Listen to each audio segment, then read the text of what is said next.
Hi guys, പത്തനംമാറ്റ സീരിയലിൻ്റെ ഒരു പുതുപുത്തൻ എപ്പിസോഡ് വിശേഷത്തിലേക്ക് എല്ലാവർക്കും സ്വാഗതം. അങ്ങനെ ദേവയാനിയുടെ മുമ്പിൽ വെച്ചിട്ട് പറയാണ് കേട്ടോ അനാമിക, ആ പാലിൽ വിഷം കലർത്തി തന്നത് നയനയാണെന്നും അത് നവ്യയുടെ കുഞ്ഞിനെ കൊല്ലാനാണെന്നും ഒക്കെ. അപ്പോൾ ഇവരൊക്കെ അറിഞ്ഞിട്ട് മുത്തശ്ശനും ചില തീരുമാനങ്ങളൊക്കെ എടുക്കുകയാണ്. നവ്യയുടെയും കുഞ്ഞിൻ്റെയും ജീവൻ ആപത്താണെന്ന് മുത്തശ്ശൻ മനസ്സിലാക്കുകയാണ് കേട്ടോ. അങ്ങനെ മുത്തശ്ശൻ സ്വത്തിൻ്റെ പകുതിയൊക്കെ നവ്യയ്ക്ക് എഴുതി കൊടുക്കാൻ തീരുമാനിക്കുക. ആ വിശേഷങ്ങളാണ് നമ്മൾ പങ്കുവയ്ക്കാൻ പോകുന്നത്. നമ്മുടെ വീഡിയോ ഒന്ന് ലൈക്ക് ചെയ്ത് കാണണേ, ചാനൽ കൂടി ഒന്ന് സബ്സ്ക്രൈബ് ചെയ്ത് സപ്പോർട്ട് ചെയ്യണേ. ദേവയാനിയുടെ അടുത്ത് ചെന്നിരുന്ന് പറയുകയാണ് കേട്ടോ അനാമിക, വല്യമ്മേ ഒരു കാര്യം കൂടി ഞാൻ പറയാം. ആ നയന ഇനി ഇങ്ങോട്ട് തിരിച്ചു വരാതിരിക്കുന്നത് തന്നെയാണ് നല്ലത്. അവൾ പാലിൽ വിഷം കലർത്തി വെച്ച് അവിടെ ചേച്ചിയെ കൊല്ലാൻ നോക്കിയതല്ലേ. ആ വിഷം കലർന്ന പാലല്ലേ വല്യമ്മ എടുത്ത് കുടിച്ചത്. വല്യമ്മയോടെങ്ങാനും അവൾ പാല് കുടിച്ചോളാൻ പറഞ്ഞായിരുന്നോ? അപ്പോൾ ദേവയാനി പറയാണ്, ഇല്ല, അവളെന്നോട് പാല് കുടിച്ചോളാനോ പാലെടുത്ത് വെച്ചിട്ടുണ്ടെന്നോ ഒന്നും പറഞ്ഞില്ല. ഞാൻ ക്ഷീണം കാരണം ആ പാലെടുത്ത് കുടിച്ചതാ. അതും നവ്യക്കായിട്ട് കാച്ചി വെച്ച പാലാണെന്ന് എനിക്കറിയായിരുന്നു. അപ്പോഴേക്കും അനാമിക പറയാണ്, അത് വല്യമ്മേ, അതാ നവ്യയെ കൊല്ലാനാ. കാരണം അവിടെ വയറ്റിലെ കുഞ്ഞ് നശിക്കണം നയനയുടെ ആഗ്രഹം. നയനയല്ലേ ആദ്യം വിവാഹം കഴിഞ്ഞ് ഇങ്ങോട്ട് വന്നത്. എന്നിട്ട് അവൾക്കൊരു കുഞ്ഞുണ്ടാകാതെ നവ്യയ്ക്ക് കുഞ്ഞുണ്ടാകുമ്പം മുത്തശ്ശൻ സ്വത്തുക്കളൊക്കെ നവ്യയ്ക്കും കുഞ്ഞിനും കൊടുത്താലോ എന്നുള്ള പേടി കൊണ്ട് അവൾ ചെയ്തതാ. കാര്യം ചേച്ചിയൊക്കെ ആണെങ്കിലും അവരത്ര നല്ല രസത്തിലൊന്നും അല്ലായിരുന്നല്ലോ നേരത്തെ. അപ്പോൾ ദേവയാനി പറയാണ്, എന്തോ അവൾ അങ്ങനെ ചെയ്യുമോ, അവളുടെ ചേച്ചിയല്ലേ. അപ്പോഴേക്കും അനാമിക പറയാ, ചേച്ചിയൊക്കെയാണ്, പക്ഷെ അവൾ അങ്ങനെ ചെയ്തത് തന്നെയാണ്. വേറെ ആരാ പിന്നെ അതിവിടെ ചെയ്യാനായിട്ട്. പിന്നെ അപ്പച്ചിയും അബിയും ചെയ്യുമെന്ന് വിചാരിക്കാം, പക്ഷേ അതൊന്നും അല്ല. ഇത് നവ്യയുടെ കുഞ്ഞിനെ കൊല്ലാൻ നയന തന്നെയാണ് ചെയ്തത്. പാല് കാച്ചി വെച്ചതും അവൾ തന്നെയാണെന്ന് പറയും. അപ്പം ദേവയാനി പറയാം, എന്നാലും അവളുടെ മനസ്സിൽ ഇത്രയധികം ദുഷ്ടതകളൊക്കെ ഉണ്ടായിരുന്നല്ലോ എന്നൊക്കെ ഇങ്ങനെ ദേവയാനിയും ആകെപ്പാടെ ഇങ്ങനെ വിഷമിക്കുന്നൊക്കെ ഉണ്ട് കേട്ടോ. അത് കഴിയുമ്പം അനാമിക രേവതിയെ വിളിച്ചിട്ട് പറയാണ്, ഇവിടെയാണ്ടേ ദേവയാനി എന്ന് പറയുന്ന അവർ വന്നിട്ടുണ്ട്, അസുഖക്കാരി. അവർ വന്ന് തളർന്ന് കിടപ്പാണ്. മരുമകളില്ലല്ലോ ഇവിടെ. ഇനി ഞാൻ വേണം അവരുടെ കാര്യങ്ങളൊക്കെ നോക്കാൻ. എനിക്ക് നേരമില്ല. സോപ്പിട്ട് ഞാനൊന്ന് നിൽക്കുന്നുണ്ടെന്നേ ഉള്ളൂ. അല്ലാതെ അവരുടെ കാര്യങ്ങൾ നോക്കാനും അവർക്ക് ഭക്ഷണം കൊടുക്കാനും അവരുടെ തുണി അലക്കാനും ഒന്നും എനിക്ക് നേരമില്ല. രേവതി പറയാം, വേണ്ട മോളെ, നീ അതൊന്നും ചെയ്യാൻ പോകണ്ട. നീ കണ്ടതായിട്ട് ഭാവിക്കുകയും വേണ്ട. ഒരു സ്നേഹമൊക്കെ നടിച്ചങ്ങ് നിന്നാൽ മതി. അവരുടെ കുറച്ചധികം സ്വത്തുക്കളും അതുപോലെ സ്വർണ്ണമൊക്കെ ഉണ്ട്. അതിൻ്റെ ഒരു പങ്ക് നമുക്കും പറ്റണം. അതിന് മാത്രമായിരിക്കണം നിൻ്റെ ലക്ഷ്യം. അപ്പോൾ ദേവതയോട് അനാമിക പറയാണ്, വേറൊരുത്തി ഇവിടെ ഇല്ലേ, ആ നവ്യെന്ന് പറഞ്ഞവൾ. അവൾ കാരണം എനിക്ക് ഒരു സൗര്യവും ഇല്ല. എപ്പോഴും എന്തെങ്കിലുമൊക്കെ പറഞ്ഞ് എന്നോട് കൊമ്പ് കോർത്തോണ്ട് വരും. അവളോട് നാക്കിന് പിടിച്ച് നിൽക്കാനാണെങ്കിൽ എനിക്ക് പറ്റുന്നുമില്ല. അത്രയ്ക്ക് നാക്കാ. ആ പാല് നമ്മൾ കൊടുത്തപ്പം അവളത് കുടിച്ച് ആ കുഞ്ഞ് മരിച്ചിരുന്ന് അവളും കിടപ്പായിരുന്നെങ്കിൽ സമാധാനമായേനെ. പക്ഷേ അങ്ങനെയൊന്നും സംഭവിച്ചില്ല. അവളുടെ ഒരു യോഗം നോക്കണേ എന്ന് പറയാ. ആർക്കും ഇവിടെ വേണ്ട. അവളുടെ കെട്ടിയവനും അമ്മായിയമ്മയ്ക്കും പോലും വേണ്ട. എന്നിട്ടും അവളുടെ അഹങ്കാരം കാണണം. അപ്പോഴേക്കും ഉടനെ രേവതിയും പറയാ, നീയും വിട്ടുകൊടുക്കാനൊന്നും പോകരുത്. അവളുമാരെ തലേ കയറി നിരങ്ങും. അവൾക്ക് നല്ല മറുപടി തന്നെ തിരിച്ചു കൊടുക്കണം. എല്ലാം കഴിയട്ടെ, നമുക്ക് വീണ്ടും അവൾക്കൊരു പണി കൊടുക്കണം എന്നൊക്കെ ഇങ്ങനെ രേവതിയും പറയാണ് കേട്ടോ. അതിനൊക്കെ ശേഷം നവ്യയുമായിട്ട് ഇങ്ങനെ നിൽക്കുകയാണ് അനാമിക. അപ്പോൾ അനാമിക എങ്ങനെയെങ്കിലും നവ്യയ്ക്ക് പണി കൊടുക്കണമെന്ന് വിചാരിച്ചിങ്ങനെ നിൽക്കുക. അപ്പോൾ നവ്യ അതിലേ വരുമ്പോൾ പറയുന്നുണ്ട് അനാമിക, എടി എങ്ങോട്ടാ ഈ അഹങ്കരിച്ച് തുള്ളി പോകുന്നത്? ഒന്ന് നിലത്ത് നിന്ന് നെകളിക്കാതെ പോ.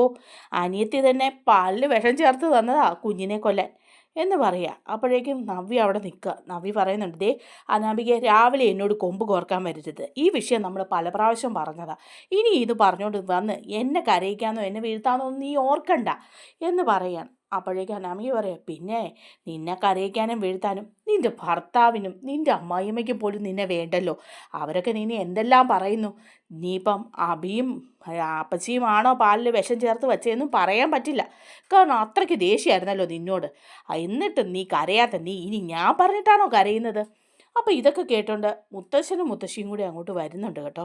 അപ്പോൾ മുത്തശ്ശൻ ചോദിക്കുക, എന്താ ഇവിടെ രാവിലെ ഒരു ബഹളം, എന്താ അനാമികയെന്ന് ചോദിക്കുക. അപ്പോൾ അനാമിക പറയുന്നുണ്ട്, ഏയ് ഒന്നുമില്ല, ഞാനിതിലേ പോയപ്പം ഓരോരുത്തർ എന്നോട് ചൊറിയാൻ വരിക. അപ്പോഴേക്കും നവ്യ പറയുക, ആരാടി ചൊറിയാൻ വന്നത്? ഞാൻ വെറുതെ ഇവിടെ നിന്ന് എൻ്റെ അടുത്ത് നീയല്ലേ രാവിലെ ചൊറിയാൻ വന്നത്? നിനക്ക് എന്തിൻ്റെ കേടാ അനാമികയെന്ന് ചോദിക്കുക. അപ്പോഴേക്കും അനാമിക പറയാം, ഞാൻ പറഞ്ഞത് ഒരു പരമാർത്ഥമല്ലേ, നിൻ്റെ അനിയത്തി പാലി വിഷം കലക്കി വെച്ചത് നിനക്ക് കുടിക്കാൻ മേലായിരുന്നോ? പാവ വല്യമ്മ കുടിച്ചിട്ട് ഇപ്പം അവർക്ക് ഇത്രയും വയ്യായിക വന്ന് കിടക്കുന്നത് കണ്ടില്ലേടി? നീ ഈ കുടുംബക്കാരെ അങ്ങനെ തന്നെയാണ്. നിൻ്റെ അനിയത്തി ഒരുത്തി ഉണ്ടല്ലോ, അവൾ അനിയുടെ പുറകെയല്ലേ നടക്കുന്നത്. ഇനിയും വരുവായിരിക്കും ചേച്ചിയെ കാണാനാന്നും പറഞ്ഞ് ഇങ്ങോട്ട്. അപ്പം നവ്യ പറയാം, ദേ അനാമികെ, ഇനി എന്നെ എന്ത് വേണമെങ്കിലും പറഞ്ഞു, എനിക്ക് കുഴപ്പമില്ല. നയനയും അതുപോലെ നന്ദുവിനെയും പറയാൻ പറ്റില്ല. നയന ഒരു ദോഷവും ഈ കുടുംബത്തിന് വേണ്ടി ചെയ്യുന്നില്ല. അവൾ ഈ കുടുംബത്തിന് വേണ്ടി ചെയ്യുന്ന ത്യാഗങ്ങളും നന്മകളും ഒന്നും അനാമിക നിനക്കറിയില്ല. നിനക്കൊന്നും നയനയുടെ കാല് കഴുകിയ വെള്ളം കുടിക്കാനുള്ള യോഗം പോലുമില്ല എന്ന് പറയുകയാണ് നവ്യ. അപ്പോൾ അത് ഇഷ്ടപ്പെടുന്നില്ല അനാമികയ്ക്ക്. ഓ, അവളുടെ കാല് കഴുകിയ വെള്ളം കുടിക്കുന്ന നേരത്ത് എനിക്ക് എവിടെയെങ്കിലും പോയി തൂങ്ങിച്ചാകാൻ മേലേ എന്ന് ചോദിക്കുമ്പം പറയാണ്, അനിയത്തി ഒരുത്തി ഉണ്ടല്ലോ, ഞാൻ ചത്തിട്ട് വേണമായിരിക്കും അവളെ അനിയുടെ ഭാര്യയായിട്ട് ഇങ്ങോട്ട് വിടാൻ. അപ്പോൾ നവ്യ പറയാം, ദേ നന്ദുവിനെ കുറിച്ച് മോശമായിട്ടൊന്നും പറയരുത്. നന്ദു അനിയും തമ്മിൽ ഇഷ്ടമൊക്കെ ആയിരുന്നു, അത് ഞങ്ങളെല്ലാവർക്കും അറിയായിരുന്നു. നയനെ ഒരാൾ വിചാരിച്ചിരുന്നെങ്കിൽ നന്ദു ഇന്ന് അനിയുടെ ഭാര്യയായിട്ട് ഇവിടെ ഉണ്ടായേനെ. ഈ കുടുംബത്തിലേക്ക് ഇനി ഞങ്ങളുടെ കുടുംബത്തിൽ നിന്ന് ഒരു പെണ്ണ് വരണ്ടാന്ന് ഞങ്ങൾ തീരുമാനിച്ചിട്ട് തന്നെയാടി നീ ഇവിടെ വന്നത്. നന്ദുവിന് പകരക്കാരിയായിട്ട്, വെറും പകരക്കാരിയായിട്ടാടി അനാമിക വന്നത്, അല്ലാതൊന്നും അല്ല. നിന്നെ അനി അങ്ങനെ മാത്രമേ കണ്ടിട്ടുള്ളൂ. പിന്നെ നീ എന്തിനാടി കിടന്ന് തിളയ്ക്കുന്നത് എന്നൊക്കെ ചോദിച്ച് രണ്ടു പേരും തമ്മിൽ മുട്ടനടിയാണ് കേട്ടോ. അപ്പം മുത്തശ്ശൻ പറയാം, ഒന്ന് നിർത്തുന്നുണ്ടോ? ഞാൻ കുറേ നേരമായി ഇത് സഹിച്ചിവിടെ നിൽക്കാൻ തുടങ്ങിയിട്ട്. നിങ്ങൾ എന്ത് ഭാവിച്ചുകൊണ്ടാണ് ഇത്? അനാമിക കഴിഞ്ഞ ദിവസവും നവ്യ ഇങ്ങനെ കുറ്റപ്പെടുത്തുന്ന കണ്ടല്ലോ. എന്താ അനാമിക, എന്തിനാ നവ്യ? അവളുടെ വയറ്റിലൊരു കുഞ്ഞില്ലേ, നീ അത് ഓർക്കണ്ടേ? നിൻ്റെ ചേട്ടൻ്റെ ഭാര്യയല്ലേ അവള്? ഓ, പിന്നെ അവളുടെ വയറ്റിലൊരു കുഞ്ഞുണ്ടെന്ന് അവൾ ഓർക്കണം, ഇല്ലെങ്കിൽ അവളുടെ കെട്ടിയവനും അമ്മായിയമ്മയെങ്കിലും ഓർക്കണം. അവരെല്ലാം ഉപേക്ഷിച്ചിട്ടിരിക്കുകയല്ലേ ഈ വിഷവിത്തിനെ. അപ്പോഴേക്കും മുത്തശ്ശൻ ചാടിക്കടിച്ചുകൊണ്ട് പറയാണ്, ഇങ്ങനെയൊന്നും പറയരുത്. നവ്യയ്ക്ക് അങ്ങനെ ഒരു സംഭവം ഉണ്ടായിട്ടുണ്ട്. ഇവിടെ ആരോ പാലിൽ വിഷം ചേർത്ത് നവ്യയുടെ കുഞ്ഞിനെ കൊല്ലാനായിട്ട് നോക്കിയിട്ടുണ്ട്, അതെനിക്കറിയാം എന്ന് പറയാണ് കേട്ടോ. അതാരാണെന്നുള്ള കാര്യം തെളിഞ്ഞിട്ടില്ല. ഏതായാലും നയനമോൾ അത് ചെയ്യില്ല എന്നുള്ള കാര്യം എനിക്ക് ഉറപ്പാണ്. പിന്നെ ആരാണെന്നുള്ളത് അറിഞ്ഞതിന് ശേഷം പോരെ അനാമിക ഈ ബഹളമൊക്കെ എന്ന് പറയാം. അപ്പോൾ അങ്ങനെ ഇരിക്കുമ്പം നമ്മുടെ കനകം വരുന്നുണ്ട് കേട്ടോ ആനന്ദപുരിയിലേക്ക് നവ്യയെ കാണാനായിട്ട്. നവ്യയ്ക്ക് കുറച്ച് പലഹാരങ്ങളൊക്കെ കൊണ്ട് കൊടുക്കുകയാണ്. അപ്പം മുത്തശ്ശനും മുത്തശ്ശിയൊക്കെ അങ്ങോട്ട് വരുമ്പം കനകം പറയുന്നുണ്ട്, മൂർത്തി സാറിനോട് എനിക്കൊരു കാര്യം പറയാനുണ്ട്. നവ്യമോൾ ഇവിടെ നിൽക്കുകയാണ് അബിയുടെ ഭാര്യയായിട്ട്. അവളുടെ വയറ്റിലൊരു കുഞ്ഞുമുണ്ട്. പക്ഷേ അവളുടെയും കുഞ്ഞിൻ്റെയും ജീവിതം എങ്ങനെ ആകുമെന്ന് ഞങ്ങൾക്കറിയില്ല. അബിക്ക് ഇപ്പോഴും അവളോട് ഇഷ്ടമില്ല. അന്ന് അബി അവളെ സ്നേഹിച്ചപ്പോൾ ഞങ്ങൾ ഒരുപാട് സന്തോഷിച്ചതാണ്. പക്ഷേ അതൊക്കെ ഒരു കള്ളത്തരമാണെന്നുള്ള കാര്യം പിന്നീട് അറിഞ്ഞത്. ആ കുഞ്ഞിൻ്റെ കാര്യത്തിലും ഞങ്ങൾക്ക് പേടിയുണ്ട്. ആ പാല് അന്ന് വിഷം കലർത്തി വെച്ച ആരോ, അത് അവൾ കുടിച്ചിരുന്ന എന്താകുമായിരുന്നു?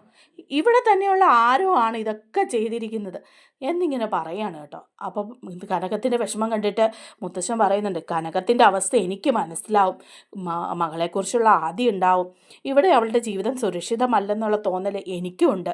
നവ്യമോൾക്ക് ഒരു കുഴപ്പവും ഉണ്ടാവില്ല. അതിന് വേണ്ടിയിട്ടുള്ള കാര്യങ്ങളൊക്കെ ഞാൻ തീരുമാനിച്ചിട്ടുണ്ട് എന്ന് പറയുകയാണ് കേട്ടോ. അങ്ങനെ മുത്തശ്ശനും മുത്തശ്ശിയും കൂടെ തീരുമാനിക്കുകയാണ് കേട്ടോ, നമുക്ക് കുറച്ച് സ്വത്ത് നവ്യയുടെയും കുഞ്ഞിൻ്റെയും പേരിൽ എഴുതി വെക്കണം. അങ്ങനെ ആവുമ്പം അഭിയും ജലജയൊക്കെ അവിടെ നിന്നോളും.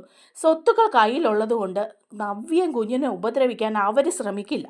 അങ്ങനെ ഒരു സുരക്ഷിതത്വമൊക്കെ നവ്യയ്ക്കുണ്ടാകും എന്ന് പറയുകയാണ് മുത്തശ്ശൻ മുത്തശ്ശിയോട്.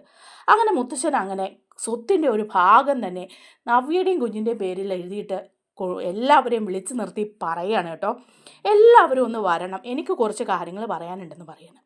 എന്നിട്ട് എല്ലാവരും ഉണ്ട്. അപ്പം ജലജയോടായിട്ട് പറയാം, ജലജെ, അബി, എനിക്ക് നിങ്ങളോടൊരു കാര്യം പറയാനുണ്ട്. അപ്പോൾ ചോദിക്കുന്നുണ്ട് അവർ, എന്താ? ദേ നവ്യയുടെയും കുഞ്ഞിൻ്റെയും കാര്യത്തിൽ ഇനിയൊരു തർക്കം വേണ്ട. അവൾ ഒന്നുമില്ലാതെയാണ് ഇവിടെ വന്നത് എന്നുള്ള ധാരണയും വേണ്ട. നവ്യയ്ക്കും അവളുടെ വയറ്റിൽ കിടക്കുന്ന കുഞ്ഞിനും വേണ്ടിയിട്ട് ഈ അനന്തപുരിയിലെ സ്വത്തിൻ്റെ ഒരു നല്ല ഭാഗം ഞാൻ എഴുതി വെച്ചിട്ടുണ്ട്. അത് അവർക്ക് മാത്രം അവകാശപ്പെട്ടതായിരിക്കും. അതുകൊണ്ട് അവരുമായിട്ട് ചേർന്ന് നിന്നാൽ നിങ്ങൾക്ക് കൊള്ളാം. അല്ലാതെ മറ്റാർക്കും അത് വീതം വെച്ച് തരാൻ ഞാൻ ഉദ്ദേശിക്കുന്നില്ല. ഇനി നവ്യ ഇവിടുന്ന് ഇറക്കി വിട്ടാലും അവൾക്ക് ജീവിക്കാനുള്ള വക അതിലുണ്ട്. അതുകൊണ്ട് ആരും അക്കാര്യത്തിൽ അവളെ ഭരിക്കാനൊന്നും ചെയ്യേണ്ട.